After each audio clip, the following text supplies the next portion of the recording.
World Health Organization made a prediction, there will be a mental health pandemic.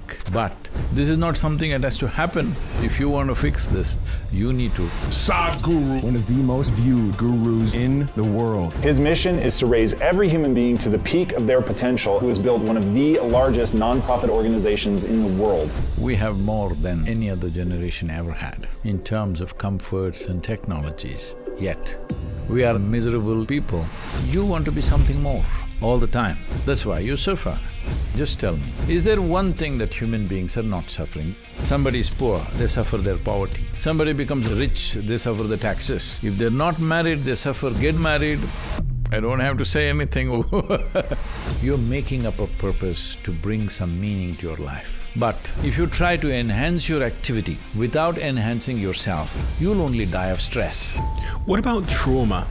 You're finding an excuse for the way you are, which you yourself don't like. If something unpleasant happened to you, you have two choices. Either you can become wise or you can become wounded. Your experience of life is determined by you. If your happiness depends on what happens on the outside, you being happy is a remote possibility. I want to be happy. What's step one? There is a simple practice which will only take 21 minutes, and this is when human beings can do something absolutely fantastic. First thing is, I just want to start this episode with a message of thanks. A thank you to everybody that tunes in to listen to this podcast. By doing so, you've enabled me to live out my dream, but also for many members of our team to live out their dreams too. It's one of the greatest privileges I could never have dreamed of or imagined in my life, to get to do this, to get to learn from these people, to get to have these conversations, to get to interrogate them from a very selfish perspective, trying to solve problems I have in my life. So I feel like I owe you a huge thank you for being here and for listening to these episodes and for making this platform what it is. Can I ask you a favor?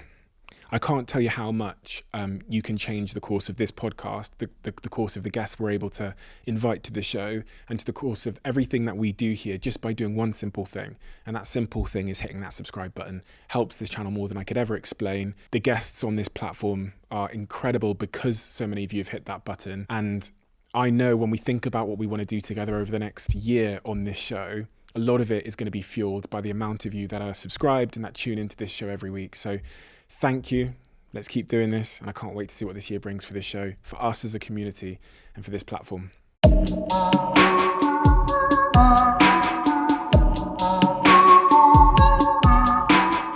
What is the mission that you're on? well, today, a few months ago, the WHO or the World Health Organization made a prediction that there is going to be a mental health pandemic. At least 5 years ago, none of us knew what is a pandemic. Today, we all know what is a pandemic. And they've gone further and they said the next stage is there will be a suicide pandemic. Just to put it in perspective, in 2020, when the pandemic was in full swing all over the world, in Japan, more people died of suicide than of the pandemic. So we don't really need the virus, that's all I'm saying. Because the virus has gotten into our head, because once survival is taken care of, if you do not become conscious, the way you sit, stand, breathe, think, emote and function within yourself, if it does not become conscious, you will naturally head downhill. This is just September 23rd, I completed 40 years of this work. So 40 years ago, I was a young man. One afternoon, when I had nothing much to do, somehow an hour and a half gap was there for me in the work. I was working like morning, 5:30 in the morning to 11 in the night, building various kinds of businesses around me. So when I got a break, there's a small hill. This hill is a place where we go and for the youth. When I was a kid, I cycled up this hill, we camped on this hill, we partied on this hill. If you want to test our motorcycles, we went up the hill. Just about anything you want to do, the youth, go to Chamundi Hill, this is the thing. I just walked up and sat on a rock, my eyes were still open. I thought it's just 10, 15 or 20 minutes. Suddenly I started feeling every cell in my body literally dripping ecstasy. I thought this lasted 15-20 minutes, but when I came back to my normal senses, 4.5 hours had passed. For the first time in my adult life, tears, me and tears were simply impossible. Tears to a point my shirt is all wet. Then I shake my skeptical mind and ask what the hell is happening to me. All I knew was I had hit a gold mine and there was no context. Nobody around me could tell me what was happening with me, nor did I know what was happening with me.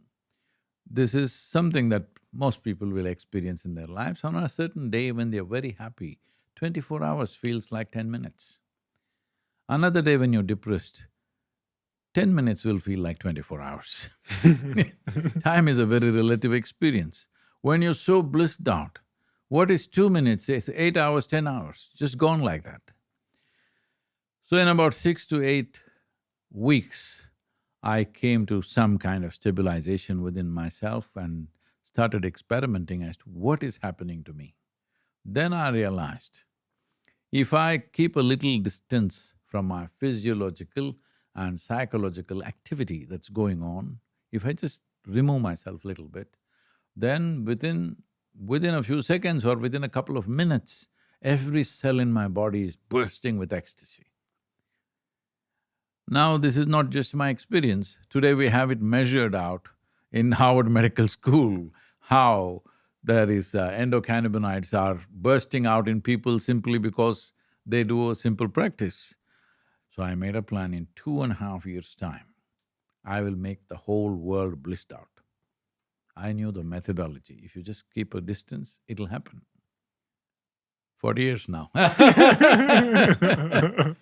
Today, people are saying we are touching over 2 billion people. Last year, our video views have been 3.51 billion. So, people think that's great.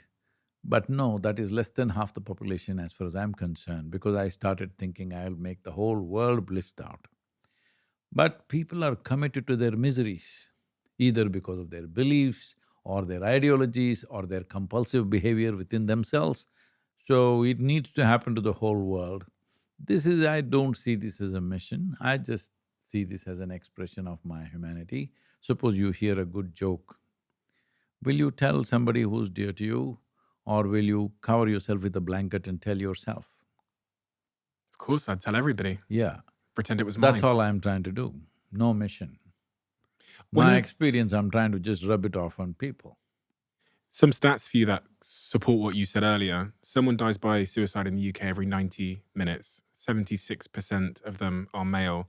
The single biggest cause of death for men under the age of 45 here in the UK is by suicide. You said you spent a lot of time around business people, and they appear to be the most unhappy and least blissful No, I people. wouldn't say unhappy, stressed out. Stressed out. What is it that we're doing to the… Because I see myself, I must be in that category to some regard, because I've focused most of my time on, building businesses and, I guess to some extent material things and success. So I must be part of that That is a cohort. diversionary tactic, in the sense. So you can think that survival means 2 meals a day, or you can think survival means Bentley. So it'll keep you busy a little longer. Still survival process. As long as the survival, there's an instinct of survival and there is a longing to expand within the human being. So, for most human beings, these two things are mixed up. It is their instinct of survival which is finding expression as their longing to expand. So it doesn't matter who you are, where you are, anybody, you want to be something more. If that something more happens, you want to be something more. You can go on like this, how much more? Whatever you want, if I make it true for you right now, next moment you'll be thinking, what more? Suppose I make you the king of, not England, the planet. Don't look at me hopefully, I will not commit such a blunder. Suppose we make you the king of this planet, will you be fulfilled? No, you will look at the moon, you look at the other planets, you look at the other galaxies. If I give you one galaxy, you'll say, what about the other galaxy? Because there is something within a human being which wants to expand limitlessly. Is that not a good thing? Is that not the Well, reason why? I didn't say it's not good. I'm just saying you have constipated that longing to expand. That's why you suffer. When I say constipated, right now you want to expand limitlessly. Can you expand this body limitlessly? No. Please don't. Don't try. In the You gym, can. I've tried, but So physical expansion is a limited expansion and your longing is to expand limitlessly because there is something within you which doesn't like boundaries. The moment, see, if I imprison you in a 5x5 cubicle, you will feel terribly imprisoned. Then tomorrow I will announce your liberation and release you into 10x10 cubicle. You will feel wonderful for 2 days. Then you will feel horribly imprisoned. Then we will release you into a 100x100 cubicle. You will be fine for a week, after that you will feel miserable. Doesn't matter where I set the boundary. Once you feel the boundary, you want to break it. So there is something intrinsic within you which doesn't like boundaries. This is a consequence of the evolution that you've gone through. Once your cerebral cortex flowered, now you don't like boundaries. But you're trying to expand in an infinite way by counting 1, 2, 3, 4, 5. Can you ever count 1, 2, 3, 4, 5 and one day say infinity? no. You will only get into endless counting. That's all that's happening. That's why I said your longing to expand is a limitless process. But right now you're constipated. You're going one little step at a time. Constipation means just this, it happens little by little. So is it a case of trying to find a balance between your ambition to expand and to grow and be successful No. and peace? Why should you find balance? You must expand. Okay, so that's what I'm doing. Yes, no. What is the means to become a boundless expansion? If you look at that, then we say consciousness. This is what raising human consciousness means, because you realize physical expansion is not a realistic thing. We can make physical arrangements as we want, as we need for our convenience and comfort, but that is not the way to expand. Expansion needs to happen in a way that it's not physical in nature. Then you can also own the universe, I can also own the universe. When I look at the way we're living our lives in the Western world, what you talked about the WHO, they describe stress as an epidemic sometimes, and they say it's a major contributor to the diseases that we're undergoing. I'm trying to figure out in my life where I'm going, if there's anywhere I'm going wrong. Because I'm building these businesses and I'm, and I sometimes ask myself, to what end, When you say, where am I going wrong? The wrong is this, the fundamental wrong is this. What is not you? If you think it's you, then you're trapped in that. If you think that I am this chair, because we sat on this chair for a period of time, if you think you're this chair, now this chair will go with you stuck to your backside wherever you go. That's a very ugly thing to do, isn't it? It's the same thing right now. Your thought, you think it's you, your emotion, you think it's you, your physiological stuff, you think it's you. It's pretty ugly. It's just because everybody's got this chair stuck to the backside, it looks like it's normal. After all, it's convenient. Wherever you go, you don't have to look for a chair, you got a chair fixed. If I identify with all these things, if I identify with this chair, you're saying that becomes a way That's to… all. The thing is, your identity, whatever you're identified with, that becomes a part of you. And is that what's causing us a lot of our despair? Yes. If you sit here just as life, what is your problem? I As have no long as you're problems. alive, everything is fine. Yeah. So the only problem is you're identified with things that you're not. So the whole lot of confusion about everything. So if you're successful, you suffer, if you're failure, you suffer. If you're… See, look at the thing. Is there one thing that human beings are not suffering? Just tell me. Somebody is poor, they suffer their poverty. Somebody becomes rich, they suffer the taxes. No children, they suffer that, give them children every day, pain, something or the other. So it looks like whole life is suffering. So somebody makes a philosophy, whole life is suffering, you must go to heaven. If you know that much, why are you not gone? you are not gone because you don't know a damn thing. Whether there is a place better than this somewhere or not, you don't know. You're just claiming these things to somehow fix your psychological sloshing that's happening inside. You're making up things to somehow believe something so that your psychology won't just splash all over the place and go crazy. You're trying to hold yourself in place, telling yourself fairy tales, all right? So, what I'm saying is, do you believe that if you want to navigate your life through this time that we have in a sensible manner, the most important thing is to see life as is, as it is. If I don't see in this room things as they are, I will walk into this table, I will bump into somebody, I will do crazy things every day. If I see very clearly, navigating myself through all these cables and tripods is not a big problem. Hello? But if I don't see, if there's no clarity of vision, if I'm not seeing things as they are, then what a mess it is, every little thing, that's all the problem is. Not that what you're doing is wrong, the way you're seeing it is wrong. How do I know the way I'm seeing it is wrong? What is the evidence of that or the symptoms of that? As you're giving me the evidence from statistics, that's the evidence. So I am not like that. Obviously you're here, I'm here, so both of us didn't commit suicide, so we are not in the statistic. That's not the point. You think those people who committed suicide, everything was wrong with their life? No.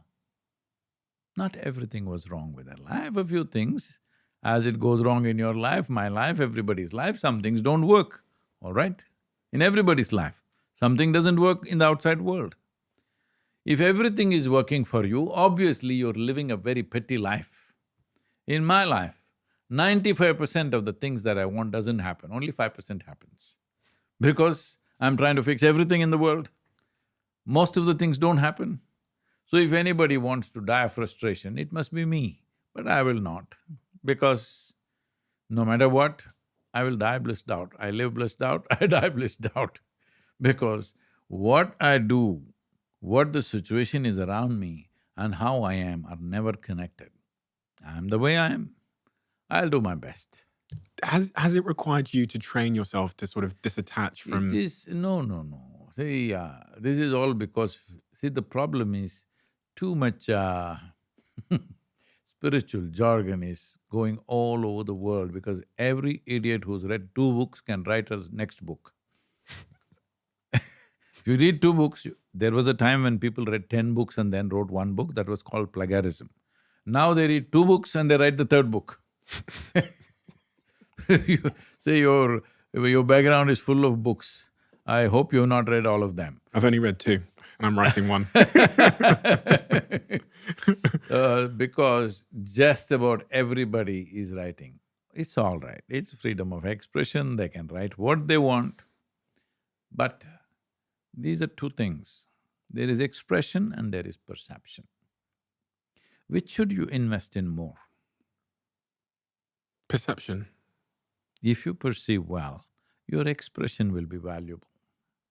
Right now, everybody's on an expression binge without perceiving a damn thing. There will be so many people that are going through stress at work, in their relationships, in their household, listening to this going, how do I live blissed out like he does? Like what's step 1 in that staircase? Well, I'll tell you. See, whatever you call it by whatever name you want. Stress, anxiety, tension, depression, bipolar, this one, that one, many things. I was talking to some of the top psychiatrists in UK and they told me there are 72 varieties of psychological ailments. I thought there may be half a dozen. But they said there are 72 varieties of psychological ailments. I was really surprised, 72, that's like a golf game, you know. Then I asked, what are these? They told me quite a few things. One of the things they told was compulsive nose picking. Even if they're bleeding in the nose, they can't stop it. That explains everything in a way. Compulsive nose picking. Leave the nose picking, it's compulsiveness. You're compulsive in your thought, compulsive in your emotion, compulsive in your actions. That's all the problem is. How do you fix compulsiveness? If this room is dark, how do you fix it? Let's do one thing, both of us fight with this darkness and push it out of the window. There's no such thing. If you turn on the light, it's gone. So, there is no substitute for consciousness. If you become conscious, compulsive behavior is gone. Suppose you are in thought, emotion, action and energy, you are not compulsive, that you can create whatever thought you want, whatever emotion you want. Would you keep yourself blissed out or miserable? What's your choice? Blissed out. For yourself, every human being, for themselves, they want the highest level of pleasantness, so the intent is already there. I don't have to inspire them, be blissed out, there's no such philosophy. Every human being wants the highest level of pleasantness for themselves. Those who think it's hopeless here, they're the ones who created heaven. They said there is a place which is always pleasant. But they don't have any proof that we are not already in heaven and making a mess out of that. Hello, do you? Do you think this is heaven? This is planet Earth and it's a fantastic place, and it's the most fantastic place we have seen in the known universe. Do you think there's heaven though? Do you think there's somewhere else we go to that is another world after this one? Everybody who thinks there is one, they must go today. Hello? If they have better accommodation somewhere than London, shouldn't they not go? Did people not rush to America at one time? Why are they not going? No, they want you to go. This is not good. It's true.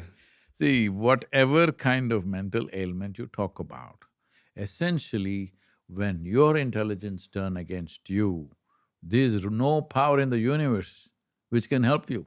But why is my intelligence turning against me?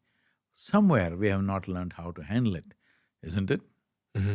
Your education systems, your society, nowhere is there anything to teach a child how to handle their own intelligence, their own emotions, their own thoughts. There is no such thing. All fixing mechanic shop, repair jobs everywhere. Leave the repair jobs. The simple thing is this.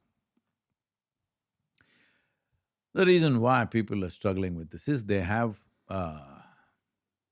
pardon my words, but otherwise people won't get it.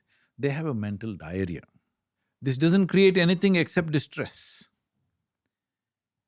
Anything that runs loose without your control is called diarrhea. Why has it happened? Even today, even if somebody gets physical diarrhea, immediately somebody will pop a pill. But traditionally, what did we do? If somebody has diarrhea, first thing is, we understood we have eaten something wrong. First thing we did was, just don't eat, just drink water and wait. And next, identify what did I eat yesterday or today morning, what happened to me, what is it that I consumed which caused this, and avoid that. But no, we will plug it in. No, if you plug it in, it'll all rise within yourself. This is all that's happening. Right now, our way of doing life is very forceful. When I had mental diarrhea the last time I had mental diarrhea, that kind of overthinking causes anxiety, all those No, things. dude, let me correct this. Okay. There is no overthinking. I'm saying people are not thinking enough. This is a serious problem. But they think they're overthinking. They're not overthinking. It's a diarrhea, it's happening. Why is it happening? Something wrong food has gone in. What is the wrong food? This is all it is. The moment you identify yourself with something that you're not, your mind, you cannot stop. Do what you want. Do whatever you want. It will not stop. So that anxiety that people experience where they start remunerating about the future or something that's happened, that is because No, let me put it this way. This question, I understand what you're saying. See, what is it that human beings are suffering? What happened 10 years ago, they're still suffering. What may happen day after tomorrow, they're already suffering. This is what you're saying. What happened 10 years ago, is it here now? Does it exist? No. What may happen day after tomorrow, does it exist here? No. So if you're suffering something that does not exist, what does it mean? Tell me bluntly, if you're suffering something that doesn't Well, exist here… it's like insanity, but it feels like it It exists. is insanity. It is insanity. That's why I'm saying once you start doing this, how far you go, when will you graduate? When will you end up in a doctor's place? When will you end up in an asylum? Is a question of time. But now, world bodies are predicting it's going to happen large scale very soon. Let me give you an example. So someone has a sick child, or they just lost their job, and they're thinking over and over again about, oh my God, my child's gonna die, I'm gonna lose my job, and then I can't feed myself, I'm gonna lose my house, then I'm gonna be on the street. That kind of remuneration and stress, that anxiety they experience on a day-to-day basis because they're scared of losing something which might, they believe will end them up on the street or lose their job or they won't be able to feed their family. That kind of torment. I wouldn't want to put those two things in the same level, losing a child and losing a job, all right? Losing a child is a different thing. It's a completely different thing. Obviously, there will be a certain amount of pain in any human being. That's different. So, let us say such a terrible thing we had to face, that we may lose our child. Tell me, can you do the best for the child if you are in your sanity, or is it good to go into insanity? I feel like it takes a tremendous discipline. Now, what it takes, we'll see later, but I'm just asking a fundamental question. Okay, it makes more sense not to go into insanity. Yes, sanity will make a difference. Maybe we can save the child, maybe we cannot, because all aspects of life we don't determine. Our experience we can determine. See, what happens in the world around you, even if you're just two people in the family, never will it happen 100% your way. If you try, nobody will be around you. It's as simple as that. I've read your story, so I know that there's moments in your life where you've lost people that you loved. Lot of people, not one or two, because my family is so large, almost every other day I am burying somebody who's very dear to me. Which one of those moments impacted you the most, and did any of them drive you into the insanity that we're talking about? No, I don't let anything drive me into insanity. This is a brief amount of time that you have as life. Here we create many things. You're creating businesses, I have large movements where millions of people are involved, there are relationships. You cannot take these things lightly because other lives are involved. But you cannot prevent anybody from dying. You can attend to them. If something is going to happen to them, you can make attempts to save them, but you cannot prevent anybody from absolutely dying, including yourself. This is a fact. So the only two things that we have is a certain amount of time and a certain amount of energy. This is all that you call as life. What do you want to make out of it? You want to make a mess out of it, see, the thing is, first of all, they're living an emotionally constipated life. They only loved their child. I saw everybody as mine. Everything that happened hurts. But that's part of it. If you walk in a forest, there are thorns in your feet, but this doesn't mean you don't enjoy the forest, all right? Do you have moments of sadness? See, you're asking a very question which is hard for me to say because I have done this to myself, that nothing happens within me the way I don't want it. If that was your situation, nothing happens within you unconsciously. Everything that happens the way you want, within yourself. What is the experience that you want to have right now is always determined by you. What would be your choice? Grief and misery, is it? No. See, you're the only creature who can decide your way of being, no matter what is the surrounding. Every other creature is an instinctive reaction to what's happening around them because they are only fired by their survival instinct. They don't have any other aspiration.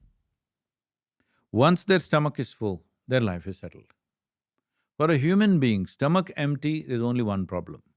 Stomach full, 100 problems. Because life doesn't settle with survival. You want to be something else all the time. The problem is you're a being. You're supposed to know how to be. How far away have human beings gone from the definition or that aspiration? So is that an incorrect question to ask then? Because I asked you if you experience sadness. If I want to, I do. If you want to, you do. Okay. I said it doesn't happen it doesn't happen by itself. If I want, I can be loving, if I want, I can be joyful, like if I want, I can be sad. Yes, when somebody dear to you is no more, you allow yourself that. But do you stop doing anything? No. That sense of purpose you have, the most popular question that young people ask me is about passion and purpose. They've been indoctrinated by society to think that they have this one purpose, and their big issue is they can't seem to find it. So like an Easter egg, they're going in hunt of what's my purpose? How do I know once I've reached my purpose? For people that are working now in jobs, listening to this on their way on the tube to work, what is this subject of purpose and passion? What do I commit my life to? How do we go about answering that? See, if you get absolutely committed to your purpose, you will be called a fanatic. If you are willing to do whatever it takes to achieve that, you will be called a terrorist. So there is no purpose to life. If you are not a vested interest, and you can be not a vested interest only when you're joyful by your own nature, that how you are is determined by you. So, this is the fundamental you have to set, that your experience of life is determined by you. When I say experience of life, people are always thinking experiences happen because of external stimuli. No, if you dream of a tiger, you can experience fear, isn't it? You can dream of somebody beautiful and experience love, yes or no? So I'm saying all experiences cause from within you. Human experience happens from within you, never from outside of you. There may be a stimuli. Now this stimuli means just like this, you're too young to know these things. There used to be Vauxhall cars in this country. They always used to park it in a slope like this, because morning, you need two people to push that car in the morning, in 50s and 60s, I'm saying. Later on, they had crank start. You need one person to do that, otherwise you can't get your car started. Today all cars are self-start. I'm asking you, your peace, your joy, your love, your blissfulness, would you want to keep it on self-start or push-start? Self-start. I wouldn't want it to rely on This is the anyone question else. you're asking repeatedly. You want push-start. Don't be on push-start. Inner experiences are always on self-start. Outside world will never happen 100% our way. Little bit your way, little bit my way, little bit somebody else's way. And that's how it should be. Because if everything happened your way, where the hell do I go? It doesn't happen your way or my way, it's fine. It is only fine if you're joyful by your own nature. But if your happiness depends on what happens on the outside, then you being happy is a remote possibility. I want to be happy on my own nature. I hear what you said. However, I'm gonna walk out of this room and I don't know, something's gonna annoy me. Maybe my words are even wrong, but then I'll immediately snap back into the sort of unconscious, I don't know, dismay or despair. How does one go about, like, the first step in becoming happy by our own nature?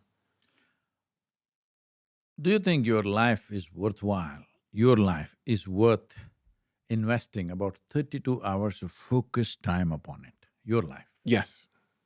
If you think so, you should do that. This is what the process that I've called it as inner engineering. 32 hours of focused time. Book is just a large brochure, Because there is a practice involved. When I say a practice, a simple practice which only 21 minutes of practice, to teach this 21-minute practice, we take 32 hours of orientation, because without that it won't happen. You need to understand how the mechanism of your own thoughts, why are they hitting… See, if your hand is punching you in the face, why is it doing that? You need to understand. Otherwise, just holding it down is not the answer. This is the most sophisticated machine on the planet. Have you read the user's manual? The user's manual for my body? For yourself as a life. No, I didn't know there No. was one. So when do you want to do it? Towards the end of the life is when people think they should do it. It's like you got yourself your iPad. Should you read the user's manual in the first 3 days or after 3 years when you're getting rid of the machine? When I first get it. Yes. But nobody gives me the user's manual for myself. No, the thing is it's inbuilt, you have to just pay attention. How do I do that? So we'll do one thing right now. Shall we do a simple experiment with Yes. you? You'll have to do this with your eyes closed. Okay. But right now, look at me. Okay. Afterwards you can do. You place your palms like this, facing down upon your thigh, gently placed. So you will start breathing slightly deeper, 10–15% deeper than normal. Don't do it yet. Hello. Okay. And as you're doing it, I will say switch. Then you turn your hands around gently upon your thigh, like this. And again when I say switch, get back this way. Okay. In these two conditions, something about your breath will change. I will also give you a clue what could be changing. Where the air is filling up in your lungs, how it fills up, something about it will change. Or let me put it this way, the maximum expansion and contraction, in which part of the chest is it happening? This way, which way? This way, which way? Just notice that. Just hold your palms facing down, close your eyes. Okay, and when you say switch, turn my hands over, right? Yes. Breathe slightly deeper, not very forcefully, just 10–15% more. Notice where the maximum expansion and contraction is happening. Switch. Switch again. Please open your eyes. There's some difference? Yeah. What is it? In what part I feel… how I feel? No. Or my breathing? Where is the maximum expansion and contraction when you're holding two different postures? I felt like my chest and my belly were expanding more when I was switching. I felt like I was just getting more air into my body. Let me tell you what's happening. You can experiment by yourself and see. When you have your hands facing together, facing down with all fingers together, maximum expansion, contraction is happening in the lower lobe of the lung. Yeah. If you turn it around, it shifts to the middle lobe of the lung. A middle lobe being much larger, you feel more, but actually it's the shift. So I'm saying, just by turning your hands around like this, the very way you breathe is altering itself. It's not just the breath. The very way your life energies function is altering itself. How many times in a day unconsciously are you… Now you're setting your energies into turmoil and hoping to be peaceful. It will not work, and I'm happy it doesn't work, because if it works for you by doing wild things and still everything is peaceful and wonderful within you, then what is the use of my life? Spending a whole lifetime paying attention to every little thing that's happening here. I'm saying, if you can drive blind on the London streets and not hit anything, a good driver will feel insulted, isn't it? That's all I'm saying. But how do we learn the user manual for ourselves though? So, it's not something we go and read in a book. You said See, the problem is this, all your sense organs are outward bound. Because they are survival instruments. Your sense organs, your ability to see, hear, smell, taste and touch are essentially your survival instruments. Life cannot be enhanced by them. You can only survive better. If you see better than me, you can survive better than me. If you hear better than me, you can survive better than me. But this life will not feel enhanced by perceiving more through the five sense organs. And they're all outward bound. You can see me. Can you roll your eyeballs inward and scan yourself? No. You can hear that, So much happening in the body, can you hear that? No? So all your sense organs are only to perceive what's happening around you, not to perceive what's within you. So to perceive within you, you need to turn inward. That needs a little… because it's not survival. Something has to be done. You know how to write English language? Yeah. Yes. To learn that damn 26 alphabets, it took some effort, isn't it?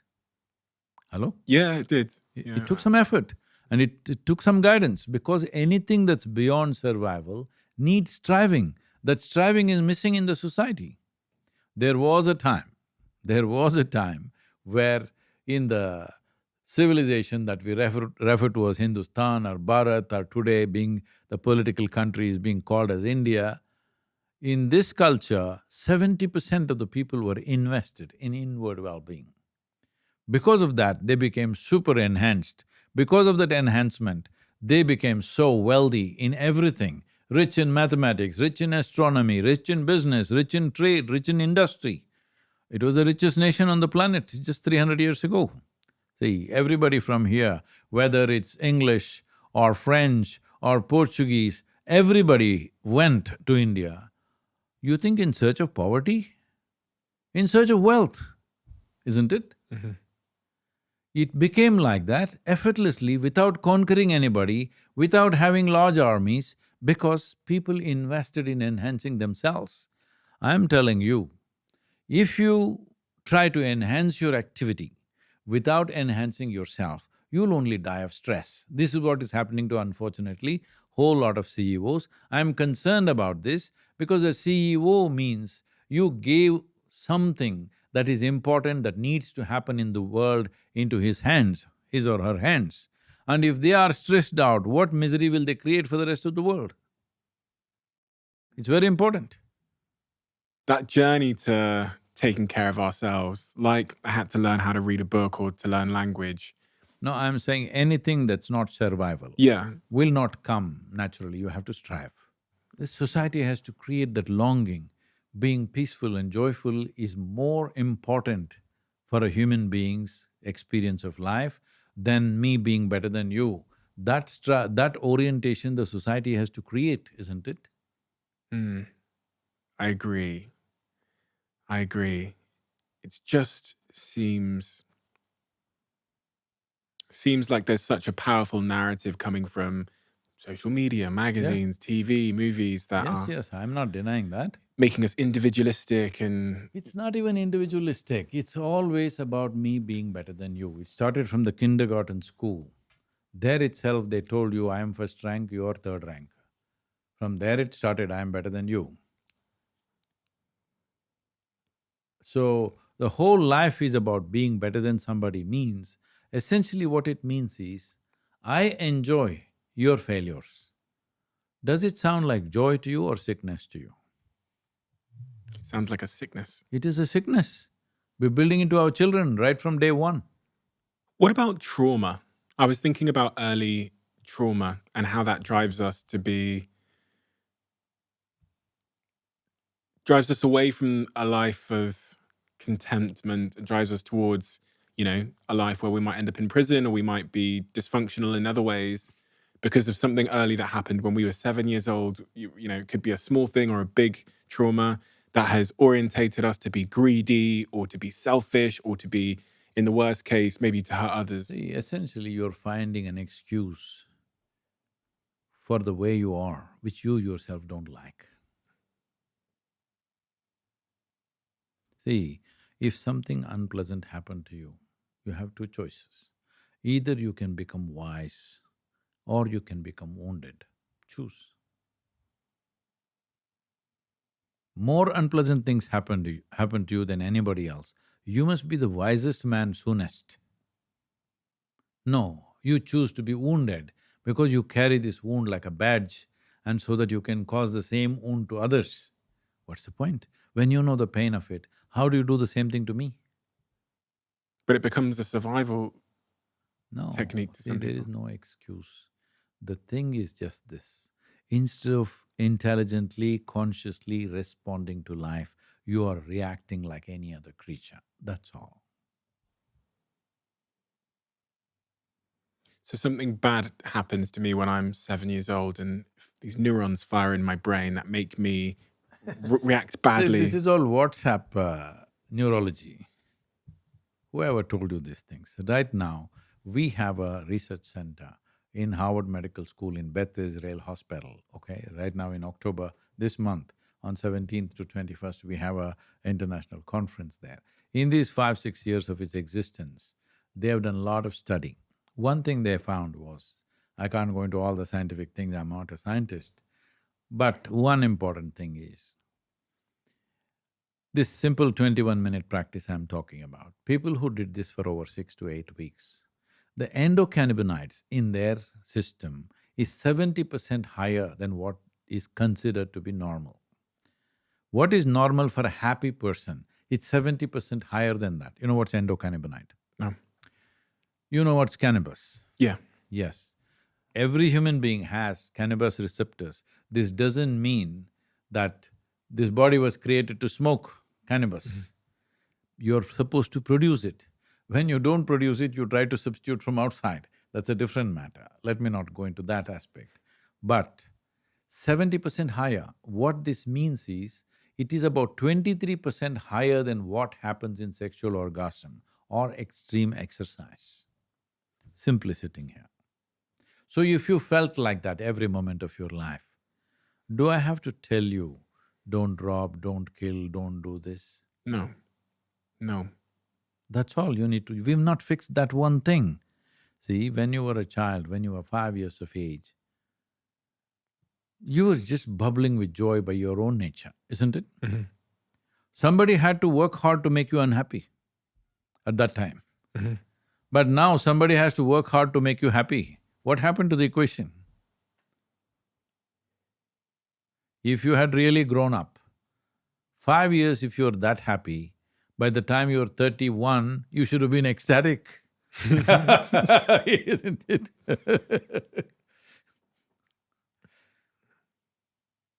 People typically do feel more miserable as they age. They feel more stressed and more stubborn and more bitter. No, they're carrying more baggage, that's all. As you'll know, this podcast is sponsored by Huel, and one of my favourite products that they've ever created is their Huel Daily Greens. It actually performed so well when we released it that it sold out completely, and the only thing I'm back here to say to you guys is that it's now back in stock. It tastes amazing, and it's actually got 91 vitamins and minerals and whole food ingredients in one scoop. It's nice not to have to think about taking lots of different pills and vitamins in the morning.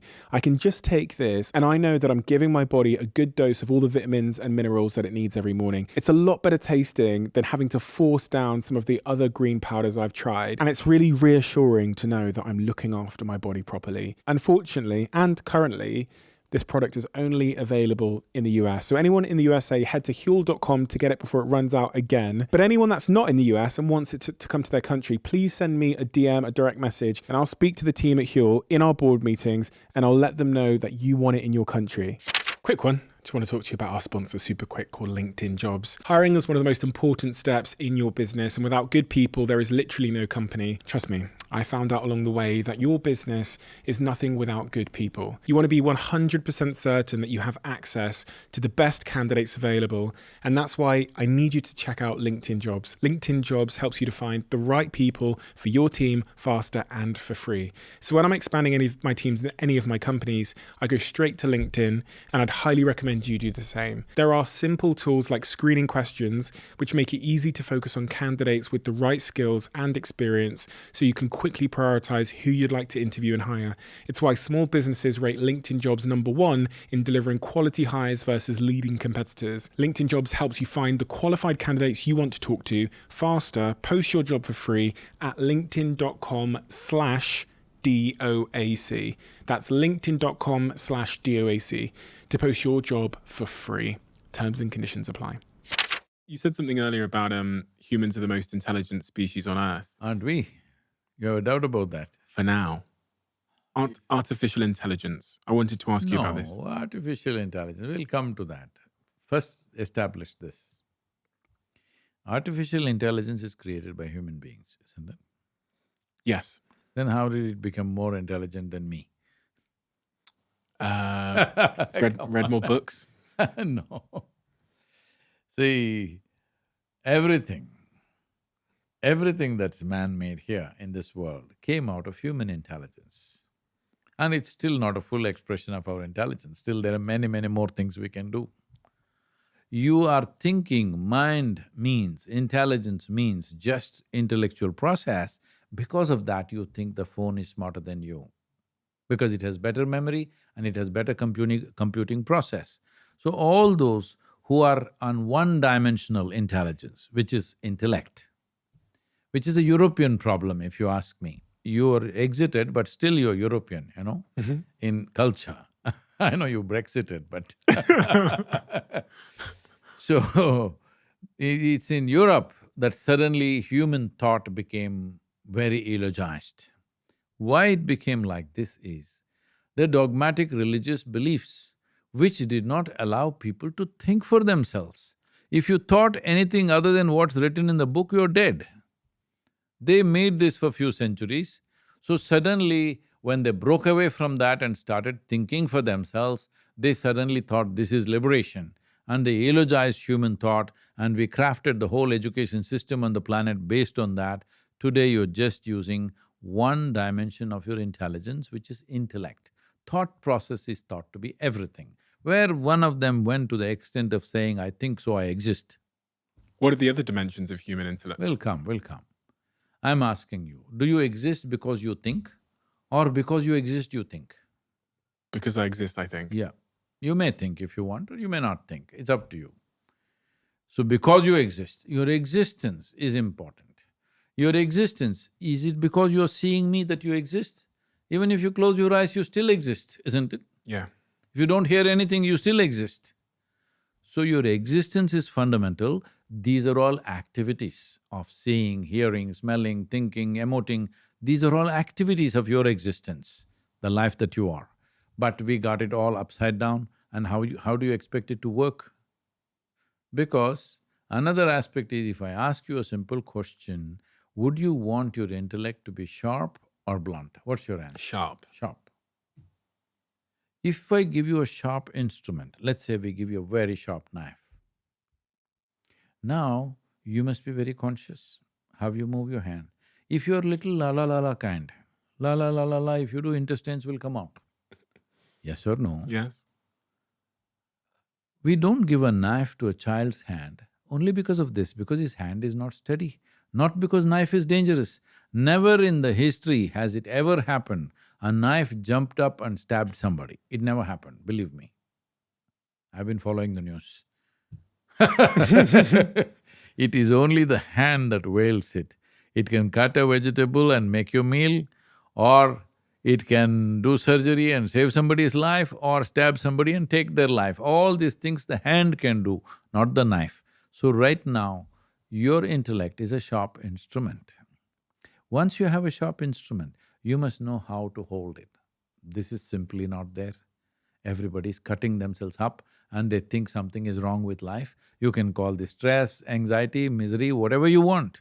Essentially, you have a sharp instrument and you're unconscious, so you're cutting yourself up. Well, that instrument, that sharp instrument, in a world where we're building machines that have the intelligence of 1 million people, and those machines can make decisions, so theoretically the machine can now decide to send a missile at a country on its own because of… But if we had the intelligence, we wouldn't make a missile. Yeah, but we have. And this is what I'm concerned about, is I've sat here with all these AI experts and they're talking about the issue. They're telling me they're not going to be able to contain this artificial intelligence. See, let me tell you an example. I've spoken about this before, I don't know if I should repeat that, but let me say this to you. I remember this very clearly. It was 1972. You didn't exist. And for the first time, they installed a gantry in the port in Mumbai called the Mazagon docks. In the docks, they put up a gantry. Till then, as it was done everywhere in the world, maybe a little further back, there were labor who were going up into the ships and getting the sacks out and unloading. Those days, the largest vessels were about 125, 125,000 to 150,000 tons. They would take 24 to 28 days to unload one vessel. So they installed a gantry. So all of them went on strike, a big strike which paralyzed Mumbai city. At that time it was Bombay. It got completely paralyzed because all the labor went on strike. I'm sure many such labor strikes have happened here. Every time a new machine was installed, people went on strike. Because their argument was, if you put this machine, this is going to unload a ship in one day, what are we supposed to do with our muscle? We got this muscle, now what are we supposed to do? They went on strike. This is what now the professors, academics, all the intellectual people who only invested in their intellect are now saying, what are we supposed to do? The machine will do everything. It's fantastic, isn't it? All the machines are doing all the hard work for you. But when the machines can think, the machines could make a decision that they want to do things that aren't Only good. machines think. Do only machines think? Only machines think. Only if you've reduced yourself to become a mechanical thing, you're only thinking about life. Otherwise, there's a way of opening yourself up to life and experience the magic of life. Right now, you're trapped in the logic of life. When I say the logic of life, logic is the foundation, it's very, very important. But suppose in this building, we make you live in the foundations. Today it's called basement, but it's actually a dungeon. We used to lock up people there, or animals, or something. If you want somebody to have a horrible life, you put them in the foundations. That's all I'm saying. If you live with the foundations of your life, which is your logic, you will live a bad life no matter where you are. Even if I put you up in a palace, you still suffer. Are you scared at all? Are you concerned at all? Humans have made nuclear bombs. Now they've made this thing called artificial intelligence, which is accelerating. Are you concerned at all that it'll get into the wrong hands and people who are No, stressed? artificial intelligence means at least the human error will be taken out. I'm happy about that. The human error? Yeah, there's so many idiots who can do anything. Half-brained people get to the top of the nation. They could do anything. At least artificial intelligence means there'll be a proper process before we launch anything. So you're happy about artificial intelligence? I'm happy about any development because essentially how I see is, let me tell you my experience, first experience of an intelligent machine. I was probably 12, 13 years old. I was in my 9th standard. And I went to school only when I had to. Most of the time I got lost on the way. But when I went, I thought this was just an unnecessary nonsense in my life. So I spent most of the time in the library, barely went to the classroom. Like me? So, one day somebody brought a flatbed calculator. Maybe you've not even seen one like that, you're all doing on the phone and iPad. Flatbed calculator is… most of it is flat, one little screen like this. We've never seen anything like this. So, you say, 185 into 365, answer is right there. I looked at it and I felt really insulted. Why the hell are they tormenting me in a mathematics class when this machine is there? Why can't they make one machine for chemistry, one machine for physics, one machine for every damn thing? I enjoyed swimming in the lakes, I enjoyed sitting on the trees, I enjoyed loitering around all over the countryside. I learned my life like that. But this nonsense, why am I going through this when this silly machine can do this? At last my dream is coming true, I'm very happy. Everything that human beings can do.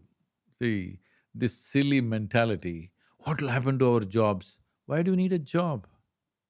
All you need is food to survive. Suppose everybody on the planet is fed. I know those guys, idiots, will become drunkards and drug addicts, that's a different matter. But if everybody is fed and you don't have to worry about your living, this is when human beings can do something absolutely fantastic. Right now, they're spending their life just to earn a living. When will they make a life out of themselves? What you said sounds almost identical to what the founder and the CEO of OpenAI, who made ChatGPT, which is leading the way at the moment, said literally yesterday in an interview he did. He said, if we can get people to a point where they don't have to worry about tedious jobs, then they can live these blissful lives. We'll do one thing. We'll remove all the earth-moving machines and everything. Give everybody a pickaxe and a crowbar and a spade. Let them all go back to the mines and construction everywhere. Let them start doing physically. Will they protest or no? They will protest. That's what will happen in 50 years' time. If you ask them to multiply, they'll protest. That's what I said the first moment I saw the calculator, I said, what is this nonsense? Why am I doing all this when I can do tuk here? The counter-argument to that is that people need a sense of like purpose, that is something what. to strive for. You need a false purpose to live because you have not even made an attempt to understand what this life is about, what its potential is about. You need a false purpose. You go and dig in the mine and it's your purpose. And then you produce two children. Putting bread on the table is a big purpose to your life. Silliest way to live for a human being. That's how most people live.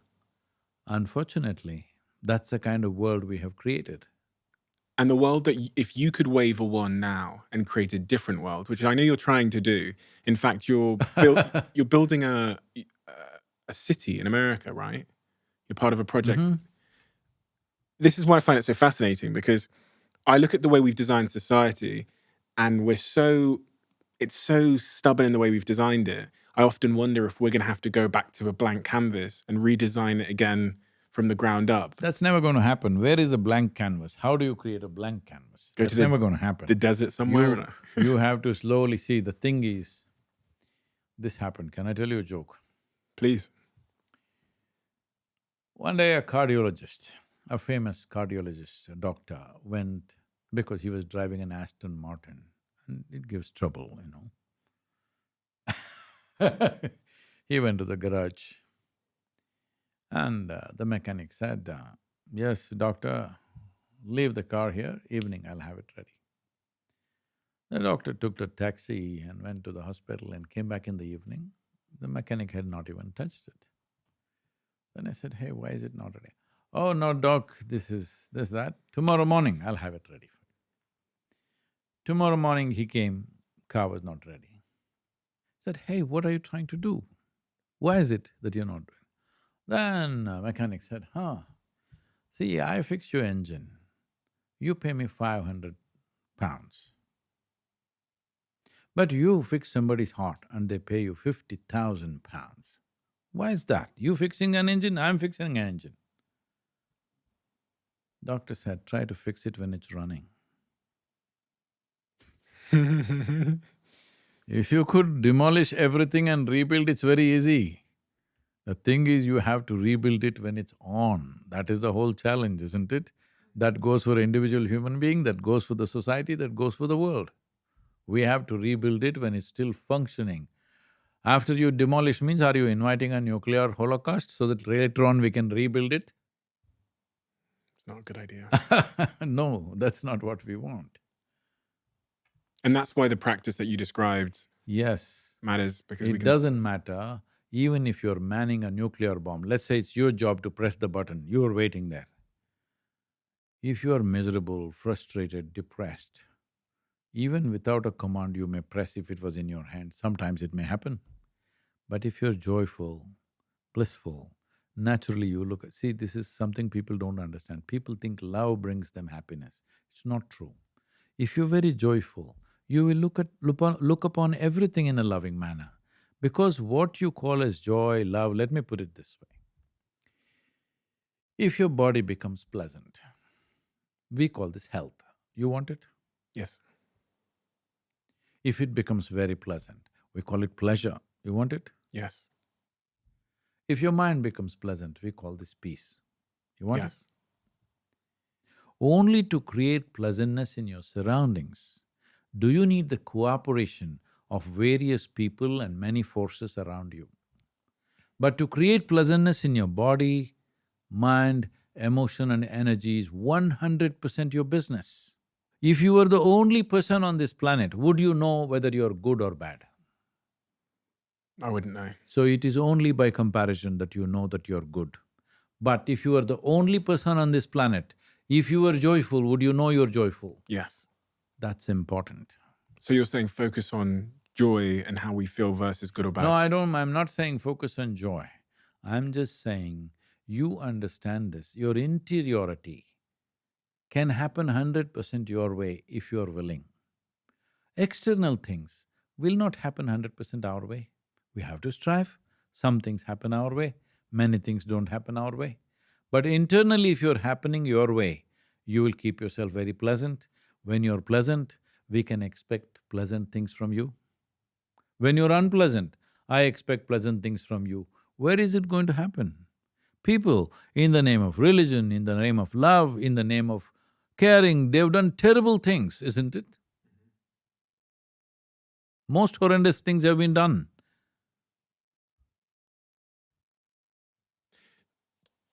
A question I've often asked myself is, you talked about like fake purpose a second ago. How do I know if because when you interview people and you say like, what's your purpose or what's your mission? They'll sit here and they'll give me lots of things, right? Some of them might be, oh, I want to No, help I'm people. just fooling around, I have no mission. No, not you. I'm saying you ask a kid on the street, what's your mission? Younger kids these days will say they want to save the world, or they want to be a public speaker, or they want to be a YouTuber. Do you view those as fake ambitions from confused people? See, I did not say fake ambitions. The thing is, you're making up a purpose to bring some meaning to your life. Yeah. What you need to understand is, life is a phenomena beyond all meanings. Meanings is an ailment of your mind.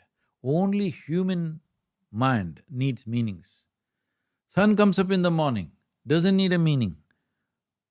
Full moon out there, doesn't need a meaning. Tide we give it a doesn't meaning. need a meaning. Only place where you need a meaning is your head. Your mind needs a meaning. Why? Have you seen this? You've been at some point, at least for moments, you've been very joyful, blissed out. You've been… At that time, do you ask what is the meaning of life? No. No, only when you're miserable, it's important. So you create one problem and then you create another problem and you think it's a solution? No. Meaning is a serious problem. Meaning has become meaningful for somebody only because they're in some way distressed. The process of life and the experience of life has become burdensome. Why am I carrying this? I want a meaning for the burden that I'm bearing. If life was a blissful process, why would you care what is the meaning? So when people must ask you all the time, what's the meaning of life? And you must then, does that suggest that they are absent of bliss? See, this meaning problem is a very Western problem. In the Eastern world, we don't ask for meaning. We are always looking for profoundness of life. What's the difference? The difference is digging deeper into yourself and creating something around your head are two different things. Meaning is looking outside for a reason. Outside or inside doesn't matter, but you're trying to build a psychological solution to an existential reality. And you have to accept that existential reality. See, the existential reality is, you don't know where the hell you came from. And I don't know where I'm going. And you don't know where you're going. You're just here for a brief amount of time and you think you're the center of the world. That means you must be very religious, because it's the religious people who went on propagating that this planet is the center of the universe. Though in India, for over 6,000 years, people have known planet is round and it goes around the sun. Clearly, there are drawings and there are books, there are documents which clearly say that. But people who are following dogmatic religious processes, they propagated that this is the center of the universe. Now, will they say we said what is wrong and apologize for that? No, because when I think I am the center of the universe, I will be doing so many idiotic things. You must apologize if you are the one who taught me that nonsense. So life doesn't have a Let me birth tell you, given this meaning. happened. There was a bishop in Istanbul. At that time it was Constantinople. You know, I'm not trying to insult any community, but this actually happened, so I'm quoting the thing. In 1924, this bishop was part of the Greek Orthodox Church. very orthodox church, and he's a bishop, so all his life he's a man of cloth, he was there. But being in Istanbul, all these exotic stories come wafting across the Bosphorus from India about the mystics, about the yogis, about many, many things. India is full of stories like this. And for ages, these things have been coming and excited people to travel to the east, all this stuff. So he always wanted to go to India and meet a real yogi or a mystic. But being a man of cloth, he couldn't decide where he goes and doesn't go. When he was over 60 years of age, he got an opportunity to go to India. He went to southern India and found a good guide who could guide him. And the guide took him and said, see, on this particular mountain, if you go this way, this way, this way, he gave all the landmarks. If you go there, there's a cave, there is a yogi, that is the man you're looking for. So our bishop went all the way up. Mountains are not kind to people who lived in churches or in indoors. They don't care who you are, they trouble you, so with great difficulty he went up. When he went to that place, just outside the cave, a yogi was sitting totally blissed out with his eyes closed. So the bishop had heard that if you see a yogi, you must prostrate before him. So he went down and he was not fit for those kind of postures, but with great difficulty he went down, huffing, puffing, he stood up again. Hearing all the commotion, the yogi opened his eyes and smiled. Then the bishop asked, can I ask you a question? This is the first introduction. The yogi laughed and said, well, by all means you can ask a question. Then the bishop asked, what is life? See, as a human being, you have the intelligence to ask this question when you were 8 years of age. Well, in your childishness you missed it. At least when you were 16, you should have asked. Definitely you have the intelligence to ask that question. But now you're well over 60, now you're asking, what is life? But it's okay, it's better late than never. So when he said that, yogi went into raptures. Life is like the fragrance of jasmine, upon the gentle spring breeze.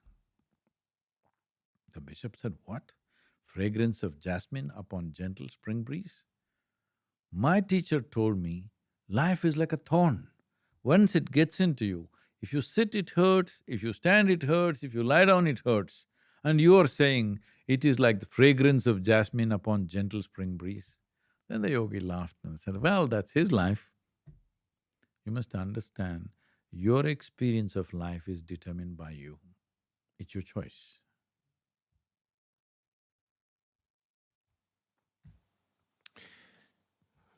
The last thing I wanted to ask you about is a campaign you've recently been putting a lot of effort into, which is the Save Soil campaign. I want to know why you're doing that and why that message and campaign is so important for all of us. One important element of why human beings will become mentally ill in the next 15 to 20 years, lot of people are estimating there may not be a single family left without one mentally ill person at least. That's what they're saying. So this mental illness, why?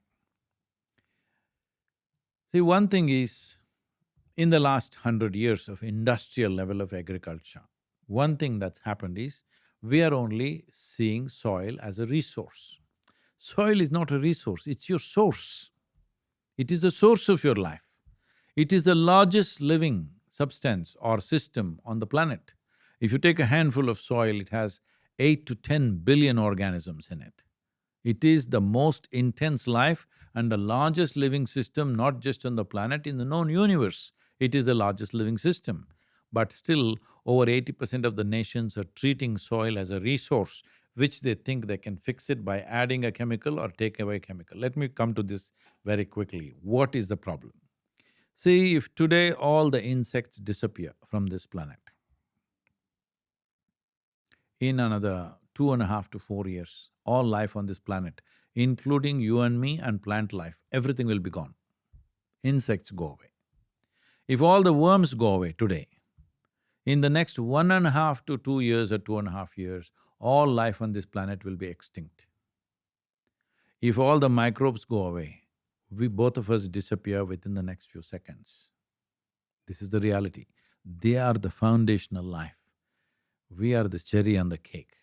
Right now, average loss of microbial life is like this: 27,000 species of organisms are going extinct per year. 27,000 species are going extinct per year.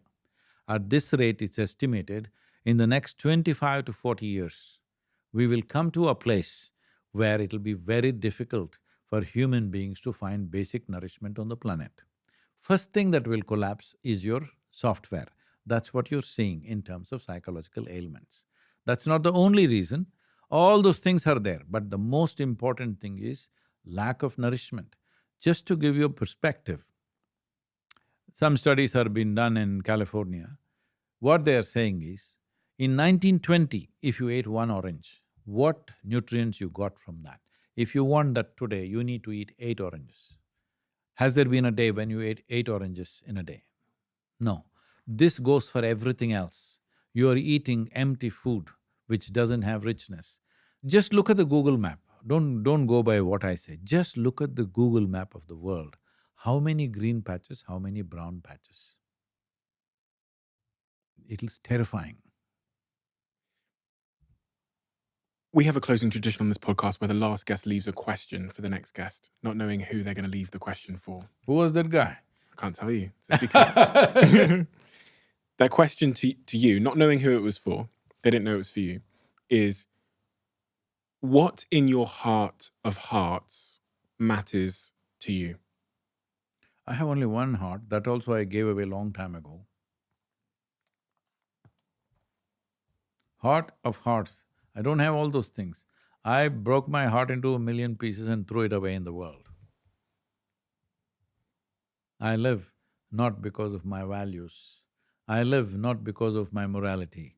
I live not because of some commandments from somewhere. I live out of my humanity. Thank you.